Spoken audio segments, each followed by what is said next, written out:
पीड़िता को पता चला कि फेसबुक पर बसंत नाम से आईडी चलाने वाले युवक का नाम बसंत नहीं वसीम है, तो उसके पैरों तले जमीन खिसक गई।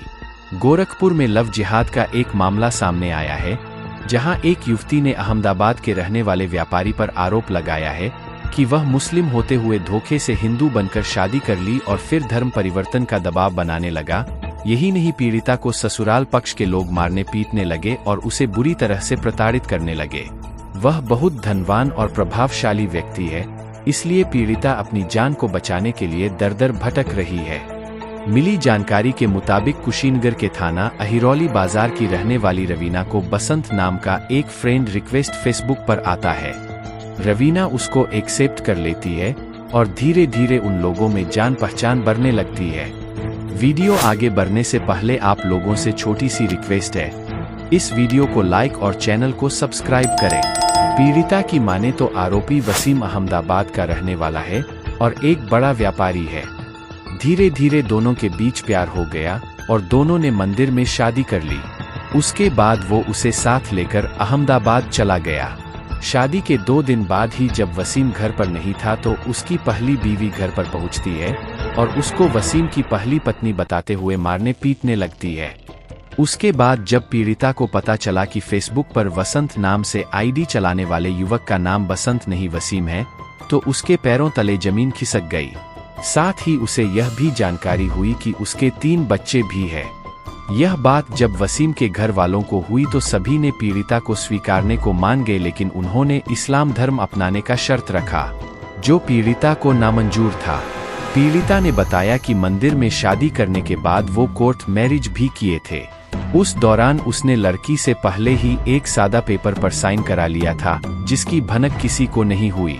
चूंकि शादी घर वालों के मर्जी के खिलाफ थी, इसीलिए किसी को बताना भी उचित नहीं समझा। बस उसकी बड़ी बहन और उसका जीजा कोर्ट मैरिज के दौरान मौजूद थे। उसी दौरान उसने लड़की का नाम रवीना से रबीना बानो कर दिया था।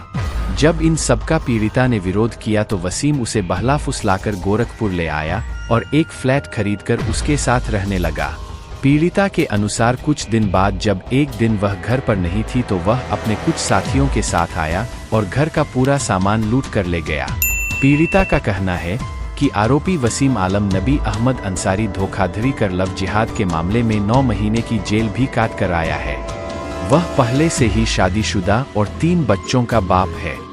जेल से आने के बाद वह लगातार केस वापस लेने का दबाव बनाने के साथ ही जान से मारने की धमकी दे रहा है।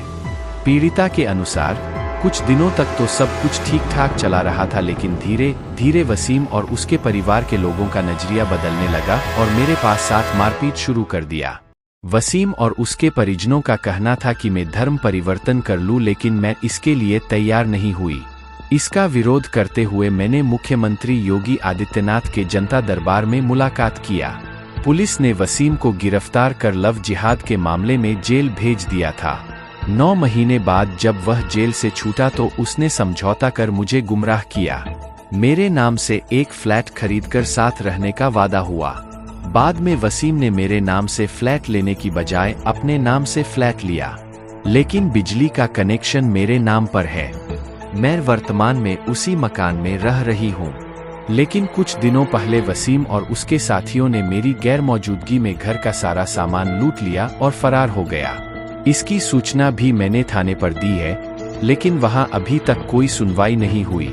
मैं बेहद प्रताड़ित हो रही हूं। वह मुझ पर मुकदमा वापस लेने के लिए दबाव बना रहा है और ऐसा ना करने पर जान से मारने की धमकी दे रहा है।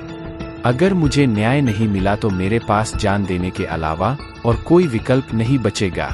इस सवाल पर पीड़िता ने कहा कि वसीम के खिलाफ लव जिहाद का मुकदमा दर्ज है, लिहाजा वो जेल की सलाखों में होना चाहिए। साथ ही मैं जिस फ्लैट में रह रही हूँ उसमें मुझे रहने दिया जाए, क्योंकि मेरे पास रहने का कोई और ठिकाना नहीं है और डेली रूटीन के जो सामान को उसने उठा लिया है अपने साथ मुझे वो वापस मिल सके।